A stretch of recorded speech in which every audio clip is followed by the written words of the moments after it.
하나님은 사람에게 다양한 질문을 하셨습니다. 도대체 질문의 개수가 몇 개인지 다 확인할 수 없을 정도로 어마어마하게 많은 질문들을 하십니다. 그 중에 최초의 질문이 아담과 하와가 선악과를 먹고 난 다음에 하나님을 피해 숨어 있을 때 하신 질문입니다. 그 질문이 내가 어디 있느냐? 그 질문입니다. 하나님이 아담과 하와를 찾으셨습니다. 어디 숨었는지 몰라서 찾은 거라기보다는 아담 하와를 부르심으로 또 질문하심으로 그들이 반응하도록 유도하는 장면입니다.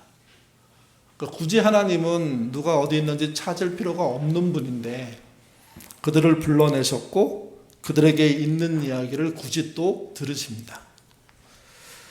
하나님은 자신이 먹지 말라고 한 선악과를 먹었냐라고 물으셨고 그게 어떤 이유 때문이냐 하고 자세하게 물음을 이어가시죠. 결국 모든 내용이 밝혀집니다. 그 질문의 내용이 이렇게 이어집니다. 내가 내게 먹지 말라 명한 그 나무의 열매를 내가 먹었느냐? 내가 어디 있느냐 이 질문이나 내가 그걸 먹었느냐 이 질문은 비슷한 질문인데 질문이 진행되고 다양한 질문이 뭉치면서 더 비중 있게 그의 마음들을 때리게 되는 질문입니다. 주님은 사람이 자신의 잘못을 고백하기를 바라셨습니다. 그리고 그 대답을 듣기 원하시는 겁니다. 아담과 하와는 자기 입을 통해서 자신의 잘못들을 고백하죠. 그리고 자기의 죄가 얼마나 큰지 자각하게 됩니다. 하나님께서 그 자각하는 질문을 통해 결국 마지막에 듣게 된 건 이겁니다. 창세기 3장 12절에서 13절입니다. 같이 읽겠습니다. 아담이 이르되 하나님이 주셔서 나와 함께 있게 하신 여자 그가 그 나무 열매를 내게 주므로 내가 먹었나이다. 여자와 여호와 하나님이 여자에게 이르시되 내가 어찌하여 이렇게 하였느냐? 여자가 이르되 뱀이 나를 꿰므로 내가 먹었나이다. 아담의 대답과 여자의 대답은 거짓말이 없습니다. 그럼에도 불구하고 변명입니다. 사람의 답이 하나를 말할 것 같지만 2개, 3개, 4개, 5개를 말할 때가 참 많습니다. 사실을 말함에도 불구하고 그 안에 변명이 들어갈 수 있고 좀 더 심하게 말하면 책임의 전가가 들어갈 수도 있습니다.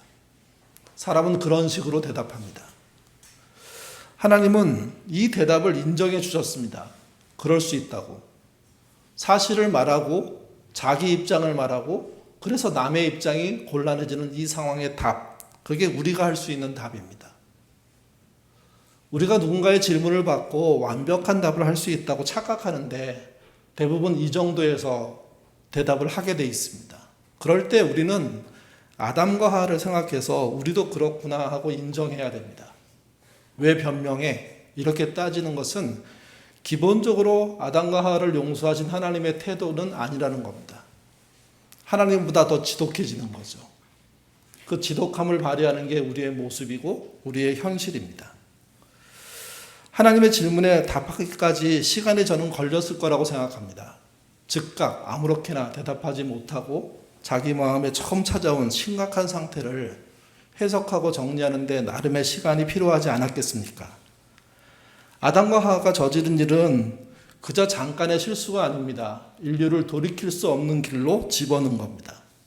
결국은 모두가 죽게 되는 길로 만든 거죠. 그러니 이것에 대한 하나님의 조치는 가벼울 수가 없습니다. 결국 에덴에서 쫓겨나는 일, 묵상에는 출에덴이라고 써놨는데 출애굽하고는 다르게 심판받아 쫓겨나는 길로 나가게 된 겁니다. 이 과정에서 우리는 하나님을 알게 됩니다. 내보내시는 그분이 어떻게 내보내시는지 한번 보시죠. 3장 21절입니다. 같이 읽겠습니다. 여호와 하나님이 아담과 그의 아내를 위하여 가죽옷을 지어 입히셨다. 가죽옷을 지어 입히시고 나서 내보내십니다.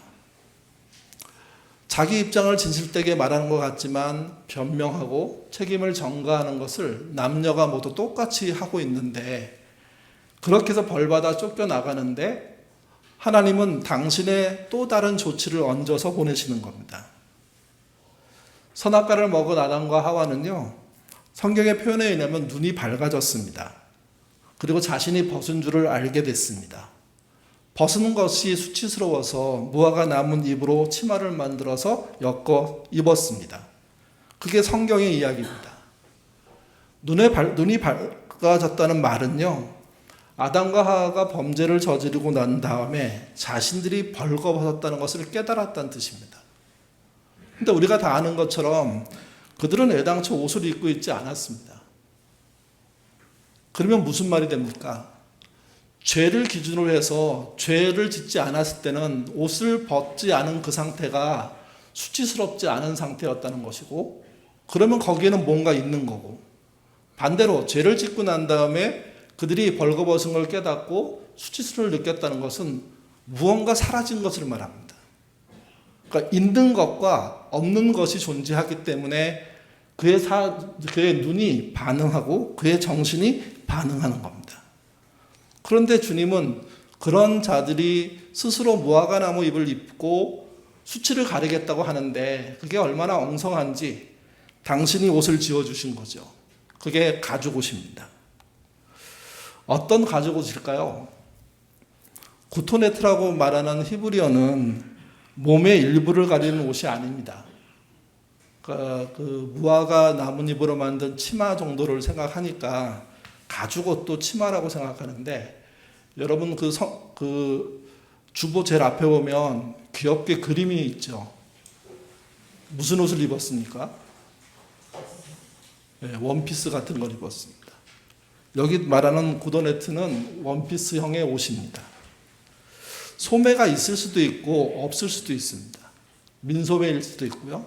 또 그 그림에는 그 그림의 작가가 좀 위트 있게 여자의 경우에 한쪽 그 어깨 끝만 있는 그런 모습으로 그려놓기도 했죠.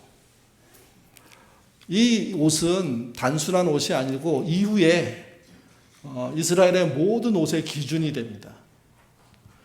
어떤 면에서는 격식을 갖춘 정장이라고 할 수 있습니다. 그러니까 우리의 정장은 우리식이지만, 또 우리는 우리식을 다 버리고 서양식으로 가져갔지만, 이스라엘에는 또 초기에 그 하나님 백성 안에는 나름의 격식을 갖춘 정장이 있었는데 그게 원피스형의 옷인 겁니다. 월터 브루그만이 창세기 주석에서 그 옷에 대해서 이렇게 얘기합니다. 같이 한번 읽어보겠습니다. 하나님은 심판하실 분일 뿐만 아니라 부끄러움과 노출의 위협 속에 있는 인간을 위해 직접 옷을 지어 입히시는 공급자이시다. 가죽옷은 인간의 연약함을 덮어주시는 하나님의 구체적인 은혜의 행위이다. 사람이 입은 옷에 대한 성경의 출처는 하나님이 동물을 잡아서 그리고 가죽을 만들어서 그리고 그 옷으로 원피스를 해 입혔다는 겁니다. 그리고 이 옷의 공급자는 하나님이십니다. 또 이 옷의 가장 큰 특징은 월터 브루그만이 말하는 것처럼 인간의 연약함을 덮어주는 구체적인 하나님의 은혜의 행위입니다. 그 옷을 입히셔서 내보내시는 거죠.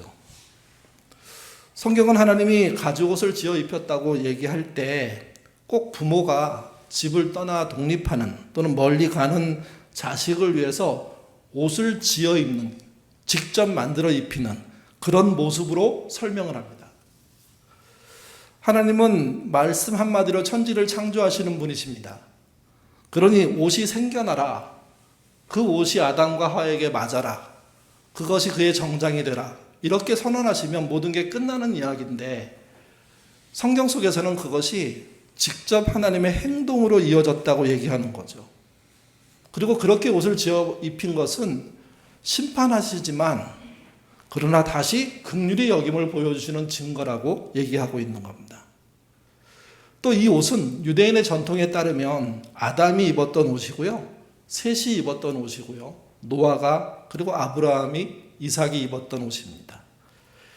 야곱이 형 에서죠. 대신해서 장자권을 가져갈 때도 에서의 옷을 입고 축복을 받게 되는데, 그때 그 옷도 이 가죽옷입니다. 또 이 옷은 성막이 생기고 난 다음에 제사장들이 입었던 옷입니다. 그때는 옷의 형태가 가죽에서 세마포로 바뀝니다. 또 온갖 보석이 붙는 옷으로 바뀝니다. 제사장의 권위는 바로 아담이 입었던 가죽 옷으로부터 시작되는 겁니다. 이 권위의 특징은요, 하나님의 긍휼입니다. 너희가 수치를 가른 것은 그분의 긍휼 때문이다 하는 메시지고, 가죽 옷은 그것을 보여주는 증거이기에 새롭게 선악과를 먹고 출 에덴에서 살게 되는 사람들이 가져야 될 기본 태도를 말해주는 거죠. 그렇다면 사람은 가죽 옷을 입기 전에 수치를 모르고 살았다고 말하지 않습니까? 그렇다면 도대체 어떤 상태였을까요? 아까 앞에서 말씀드릴 때 선악과를 먹기 이전에 벗은 몸이었음에도 불구하고 수치로 안 느꼈고, 선악과를 먹고 난 뒤에 바로 즉각적으로 벗은 몸을 알고 수치를 느꼈다고 말씀을 드렸잖아요. 그러면 선악과를 먹기 전에 벗었음에도 불구하고 부끄러움을 느끼지 않았던 상태는 도대체 왜 그러냐 하는 겁니다. 유대교의 전통적으로 내려오는 미스드라라는 책이 있습니다. 우리나라에도 번역되어 있는데 꽤 비싸고 내용도 엄청납니다. 가죽 옷의 성격에 대해서 이렇게 표현합니다. 히브리어로 가죽은요, 오르입니다. 오르.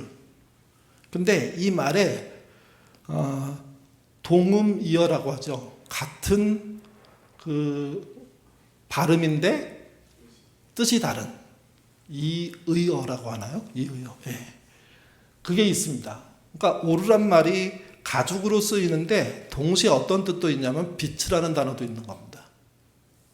그러니까 가죽과 빛을 언어 유희 형태로 쓰면서 유대인들은 가죽 옷이 수치를 가렸으니까 그 전에 옷이 또 있었다는 거예요. 다만 그것은 옷으로 보이지 않았는데 그 수치를 가진 옷이, 수치를 가려진 옷이 무엇이냐? 빛의 옷이라는 거죠.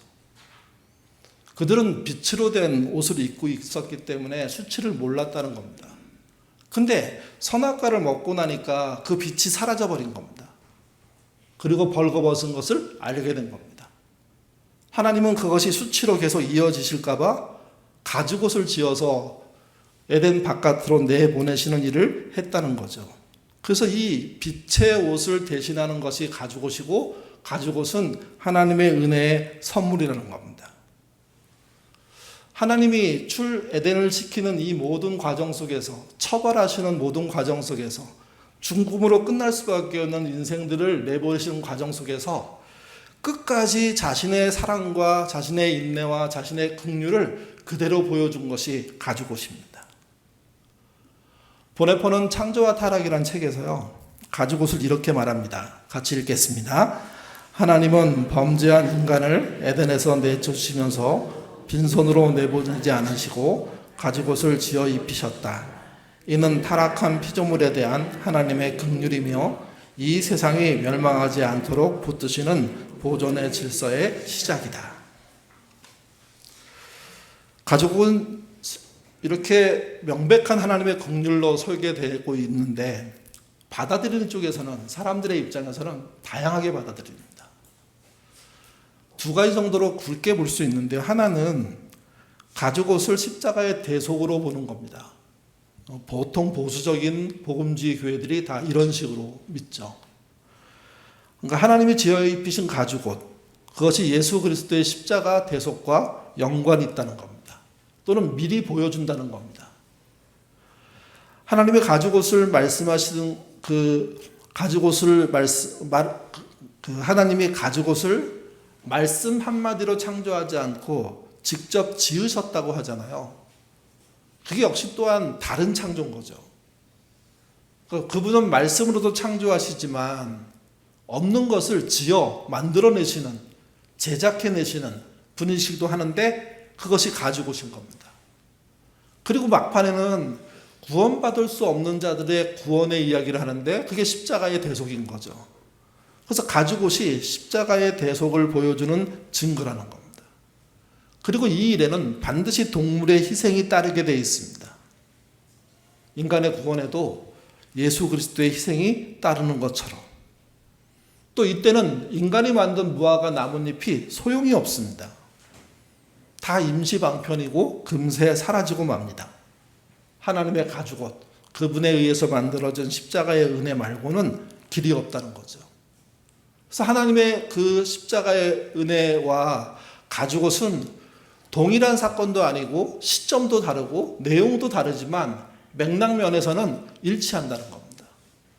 가죽옷을 지으신 그분이 십자가의 대속에 은혜를 베푸셔서 의의 옷을 만들어 주신다는 거죠. 그리고 그 의의 옷을 만드신 그분은 예수 그리스도입니다. 그 의의 옷을 만드신 그분을 믿는 것이 기독교 신앙이라는 겁니다. 이사야서 61장에 메시아가 누구냐 이렇게 말하는 질문 속에 대답이 나오는데요. 10절 말씀 같이 읽겠습니다. 내가 여호와로 말미암아 크게 기뻐하며 내 영혼이 나의 하나님으로 말미암아 즐거워하리니 이는 그가 구원의 옷을 내게 입히시며 공의의 겉옷을 내게 더하심이니 신랑이 사모하며 신부가 자기 보석으로 단장함과 같게 하였습니다. 가죽옷의 의의 그 믿음에 대한 옷은 이사야는 구원의 옷이라고 표현했고 그것을 또 다르게 표현했는데 공의의 겉옷이라고 표현했습니다. 어떤 분이 그러시더라고요. 우리 교회는 너무 정의와 공의 얘기를 많이 한다고. 다른 교회 가면 그런 얘기 안 한다고. 그래서 그러면 그쪽 교회가 문제가 있는 거 아닐까요? 이렇게 말씀드렸더니 정의와 공의를 말하는 순간 은혜가 떨어진대요. 그게 없이 사랑으로 긍휼로만 얘기하셔야 된대요. 네. 저희 신학교 다닐 때 교회가 부흥하려면 어떻게 할 수 있을까 하는 리포트를 쓰라고 했는데 많은 아이들이 죄책, 죄, 책망, 심판 이런 단어를 안 쓰면 된다고. 행복, 사랑, 위로, 환대 이런 말을 쓰면 된다고. 사람들은 그런 말을 좋아하고 앞에 말을 싫어한다고. 근데 여러분 성경이 말하는 말을 써야지 사람이 원하는 말을 쓰는 순간 실제 의미는 왜곡되게 되어 있습니다. 칭찬이 좋죠. 칭찬을 많이 하면 좋은 거 압니다.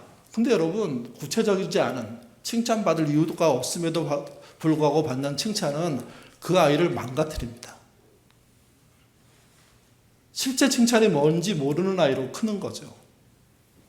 이사야가 말하고 있는 구원의 옷을 입힌다는 이 표현은 넓게 얘기하면 가죽옷을 입히신 하나님의 은혜를 말하는데 이사야는 이 은혜로운 말이 오해가 생기는 걸 알고 있는 분 같습니다. 그래서 구차하게 한 번 더 얘기합니다. 사실은 친절하게 설명하는 겁니다. 공의의 겉옷이라고요. 하나님이 주시는 우리를 구원하는 은혜는 막무가내 덮어주고 아무렇게나 하는 그런 은혜가 아니고요. 당신이 대가를 치르는 은혜입니다. 당신이. 그러니까 가죽옷도 가죽옷이 생겨나라. 그게 원피스 모양이 되라. 그래서 아담과 하와한테 딱 맞게 만들어라. 이렇게 말씀하시면 되는 전능성을 갖고 있음에도 불구하고 손으로 지으신 겁니다. 지어서 입히신 겁니다. 지어 입히기 전에 동물을 희생시킨 겁니다. 동물의 피를 다 뺀 겁니다. 가죽을 벗기신 겁니다. 말리신 겁니다. 그리고 한 땀 한 땀 무슨 드라마의 주인공이 하는 말처럼 옷을 지어낸 거죠. 그리고 입혔더니 딱 맞았고 그들은 수치를 가리는 은혜를 주었다고 얘기하는 겁니다. 그게 하나님이 말하는 공의입니다. 공의. 이 공의가 없으면 뭐가 없냐? 구원이 없습니다. 대가를 치르는 은혜가 없으면 구원은 꿈도 못 꾸는 겁니다. 우리가 구원을 믿음으로 얻었기 때문에 너무 쉽게 이 대가 치르신 분에 대해서는 생각도 안 하는 거죠. 그렇기 때문에 위험한 복음이 뭐냐면 환대, 위로, 사랑, 칭찬으로 도배된 겁니다. 위험한 찬양 중에 이런 찬양이 있습니다. 당신은 사랑받기 위해 태어난 사람이라고요. 맞는 말인데 부르면 부를수록 체면처럼 내 머릿속에 나는 무조건 소중한 존재야라는 착각으로 가는 거죠. 아니요. 사랑받았으니까 주님의 희생으로. 그러면 우리는 어떤 삶을 살아야 구원에 이릅니까? 공의로운 삶을 살아야 구원에 이릅니다. 이사야가 말합니다. 가죽옷의 그 놀라운 이야기가 은혜이지만 그것은 구원의 옷이 분명한데 또한 그것은 공의의 겉옷이 되어야 된다는 거죠. 이 놀라운 말씀에 대한 아멘의 신앙인 겁니다. 그리고 우리가 뭘 해야 되느냐? 공의로운 삶을 사는 겁니다. 물론 사랑하고 환대하고 이해하고 듣고 격려하고 좋은 반응하고 필요하죠. 행복하고 필요합니다. 잘 먹고 누리고 여행 다닐 수도 있고 친교할 수도 있고 그거 필요합니다. 근데 그 모든 하나의 중심은 공의입니다. 그게 구원입니다. 그게 없으면 구원이 없다는 겁니다. 가죽옷의 신비는요, 그 공의를 이루는 길이라는 거죠. 그리고 그 공의는 누가 다 치러내셨습니까? 하나님이 직접 옷을 지어 입히심으로. 갈라디아서 3장 27절은 이신득이, 이신칭의에 대한 이야기를 하는 본문들인데요. 거기도 이렇게 말합니다. 같이 읽겠습니다. 누구든지 그리스도와 합하기 위하여 세례를 받는 자는 그리스도의 옷을, 그리스도와 합하기 위해서 세례를 받는다는 것, 이때 세례는 죽는 거잖아요. 물에 빠져. 우리는 물을 찍어서 세례를 주고 있지만 요단강 세례는요, 물 안으로 들어가는 거였습니다. 침례교 세례가 어떤지 저는 못 받아봐서 모르겠는데 최소한 한 번 물에 들어갑니다. 근데 옛날에 얘기 들었을 때는 3번까지 하던 것도 들었습니다.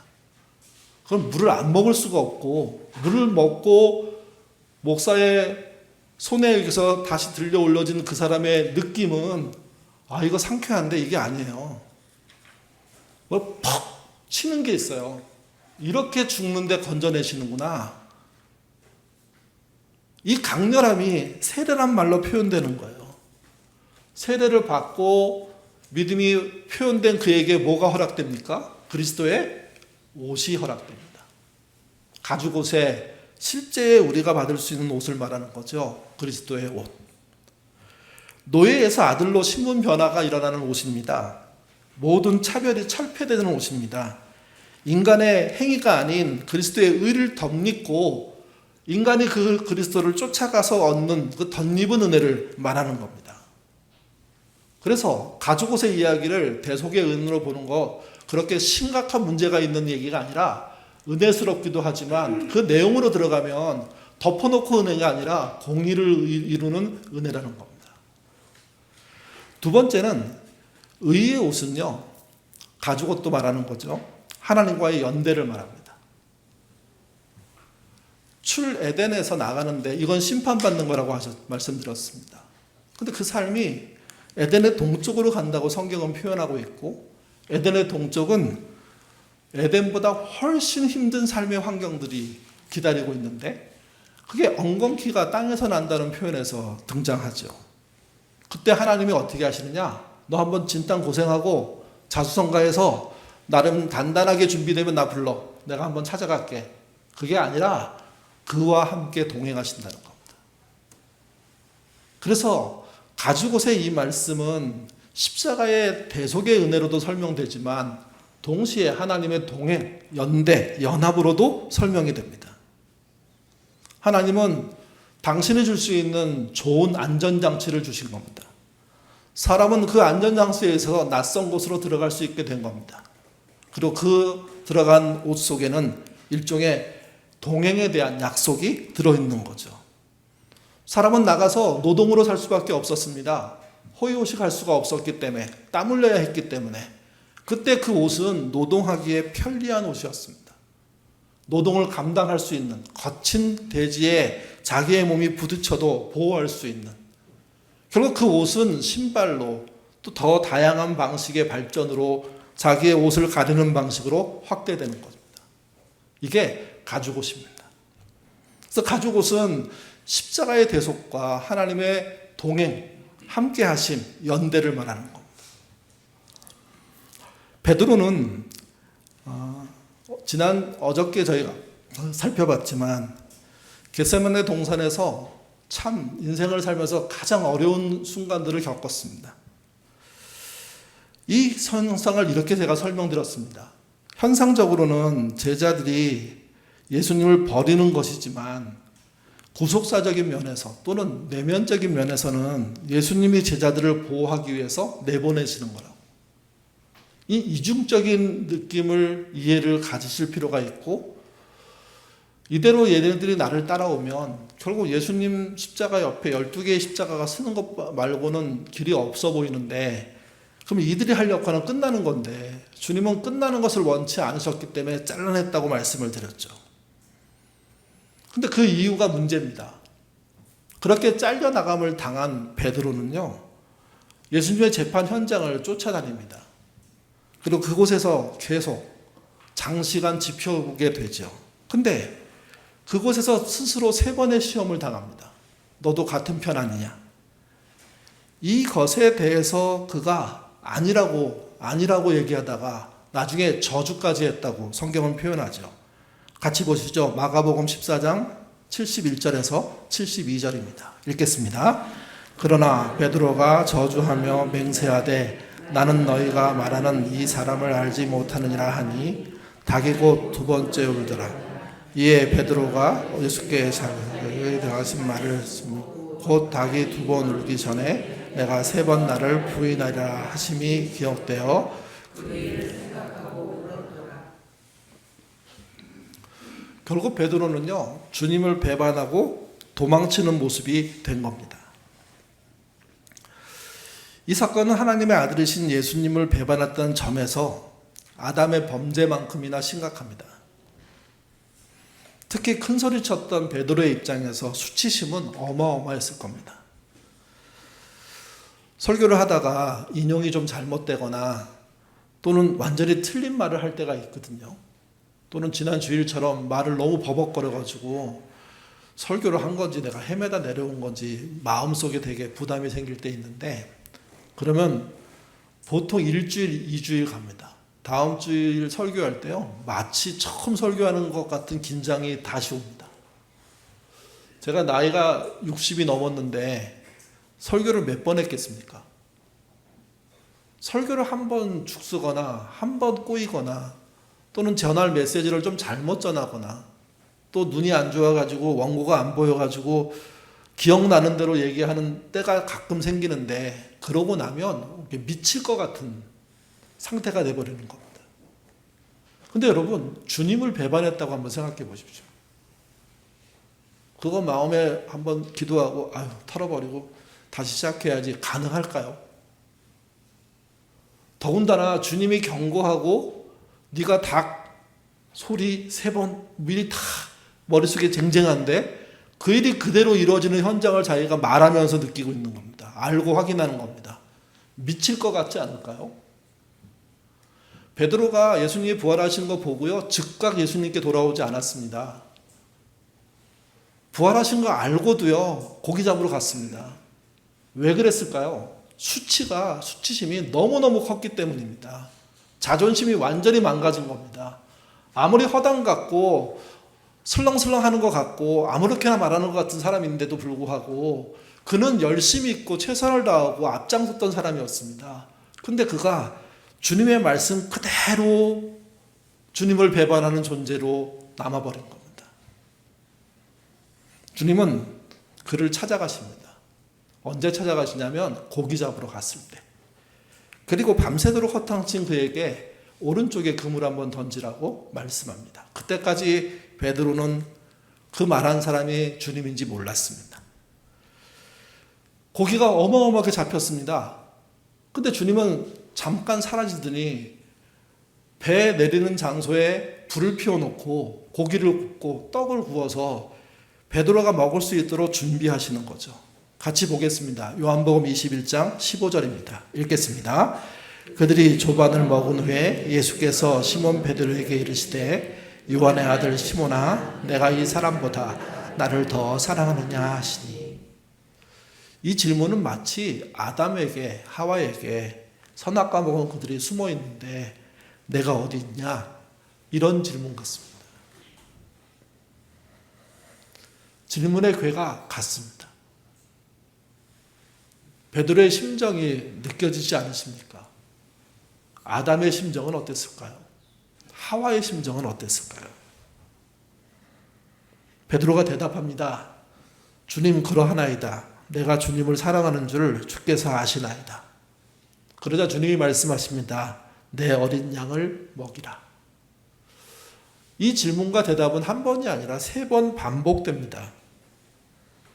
베드로는 그동안에 느꼈던 모든 수치를 이 시점부터 회복하는 것 같습니다.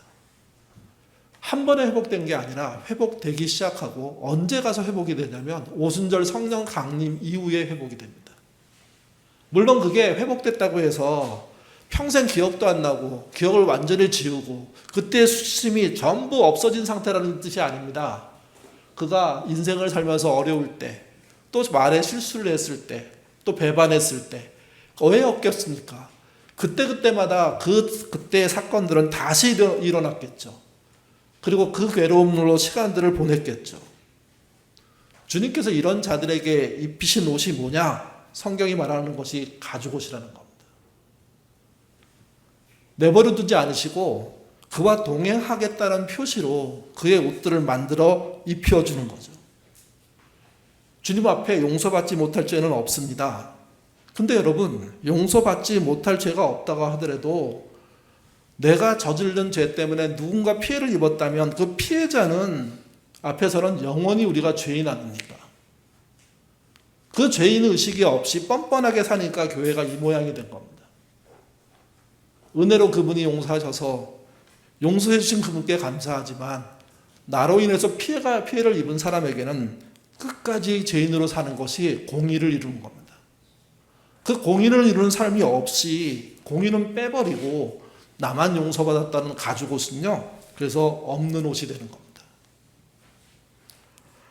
노숙자 사역을 하는 공동체에서 노숙 갔던 형제가 처음 들어오면 냄새나는 옷, 물건들 다 가지고 올 거 아닙니까? 그러면 정말 필요한 것만 딱 남기고 나머지는 전부 다 벗어서 버리게 합니다. 일종의 어떤 함에 다 넣게 하는 거죠. 그리고 목욕시킵니다. 한참을 씻고 깨끗해져서 나온, 그리고 누군가의 도움으로 씻김을 받아서 나온 그 사람에게 팬티부터 시작해서 모든 옷을 새로 입힙니다. 입히고 난 다음에 의식을 하나 합니다. 그게 뭐냐면 갖고 들어온 모든 과거의 옷과 장비, 도구들, 쓸모없는 것들을 전부 보는 앞에서 하나하나 다 태웁니다. 환경의 오염보다 더 중요한 게 사람의 갱신이라고 생각하는 겁니다. 그렇게 전부를 태워나가는 이 과정을 통해서 당신은 이제 새 옷을 입은 사람입니다. 새 마음으로 사실 수 있습니다. 그러니 옛날로 돌아가지 마십시오. 그렇게 말하는 겁니다. 근데 이 이야기의 모토가 가죽옷입니다. 당신이 지금 새로 받은 옷은 단순하게 우리가 돈이 있어서 사준 게 아니라 믿음의 형제와 자매들이, 교회들이 헌금으로 이루어진 것이고, 헌금을 드린 사람들은 돈이 많아서 드린 게 아니라 여러분의 갱신을 위해서 이 돈이 쓰이겠다는 마음으로 보내온 거라고. 그리고 그들이 헌금을 하게 된 것은 하나님의 다양한 은혜를 경험한 결과로 보낸 것이지 여유 있어서 돈 자랑하려고 선행을 쌓으면 천국 가기 때문에 그런 게 아니라. 성경에 가죽옷이라는 얘기가 있는데 그 가죽옷을 이번에는 하나님이 사람들을 통해서 지어 입히셨으니까 그 옷의 가치를 무색하게 만드는 삶 살지 말라고, 과거로 돌아가지 마시라고 부탁한답니다. 신앙적으로 굉장히 중요한 내용들을 성경의 모티브를 통해서 전달하고 있는 겁니다. 가죽옷은요, 우리가 완벽해질 때 주신 옷이 아닙니다. 포상이 아니란 말입니다. 가장 수치스러운 순간에 주신 옷입니다. 우리의 죄를 덮으시는 옷이고 수치를 가려주는 옷이고, 그래서 은혜입니다. 회개를 완성해야 주시는 옷이 아닙니다. 새롭게 살 용기조차 없어서 숨어있는 자들에게 찾아가셔가지고 옷을 굳이 입혀주시는 겁니다. 무조건적인 사랑입니다. 그러기에 우리의 믿음으로 얻었다는 이것은 우리의 믿음으로 얻을 수 있는 게 아닙니다. 그분이 그렇게 해주셨기 때문에 우리에게 믿음이 생겨난 거죠. 그 믿음은 그래서 그 은혜를 갚는 겁니다. 가장 중요한 은혜를 갚는 게 뭔지 아십니까? 무화과 잎으로 옷 만들던 자리로 안 돌아가는 겁니다. 성경에 그런 찬양이 있죠. 뒤돌아보지 않겠네. 뻔뻔하지만 너무 죄송하지만 베드로도 그랬고 아담과 이브도 그랬고 자기의 초라함이 더 드러나지만 그럼에도 불구하고 하나만 약속할 수 있다면 뒤돌아서지 않고 무화과 잎으로 돌아가지는 않겠다고 하는 삶을 사는 겁니다. 십자가도 그런 삶입니다.